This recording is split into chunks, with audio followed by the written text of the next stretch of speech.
वटपौर्णिमेची पूजा करता, पण काही छोट्या चुका नकळत होत आहेत का? आजचा व्हिडिओ शेवटपर्यंत बघा, कारण मी आज सांगणार आहे वटपौर्णिमेला कोणत्या गोष्टी टाळाव्या आणि पूजा करताना काय लक्षात ठेवावं. नमस्कार मैत्रिणींनो, स्वागत आहे तुमचं वर्ल्ड ऑफ मोनामध्ये. वटपौर्णिमा हा विवाहित महिलांसाठी श्रद्धा, सौभाग्य आणि कुटुंबाच्या मंगलमयाशी जोडलेला दिवस आहे. पण या दिवशी काही गोष्टी टाळण्याची परंपरा आहे. चला जाणून घेऊया. पूजा घाईघाईत करू नका. म्हणजे अनेकदा वेळ नसल्यामुळे पूजा पटकन पूर्ण केली जाते, पण या दिवशी पूजेमागचा भाव महत्त्वाचा मानला जातो. थोडा वेळ काढा, मन शांत ठेवा आणि श्रद्धेने पूजा करा. वडाच्या झाडाची पाने किंवा फांद्या तोडू नका.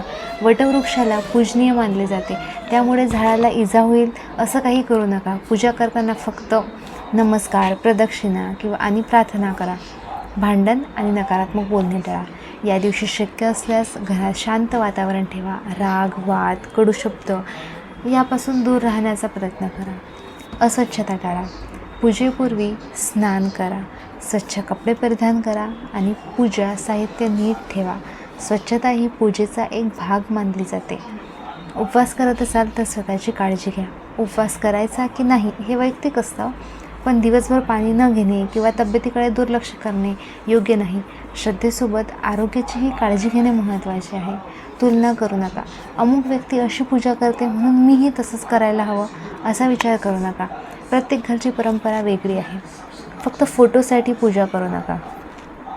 आजकाल फोटो किंवा व्हिडिओमध्ये आपण इतके गुंततो की पूजेचा मुख्य हेतू मागे पडतो. आठवणी ठेवा, पण श्रद्धेला प्राधान्य द्या. अंधश्रद्धा आणि भीती पसरवू नका.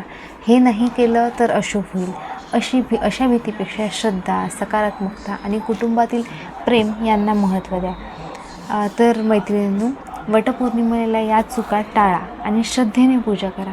तुमच्या घरी वटपौर्णिमेची पूजा खास परंपरा काय असतं ते कमेंटमध्ये मला नक्की सांगा. व्हिडिओ आवडला तर लाईक, शेअर आणि वर्ल्ड ऑफ मोनाला सबस्क्राईब करायला विसरू नका.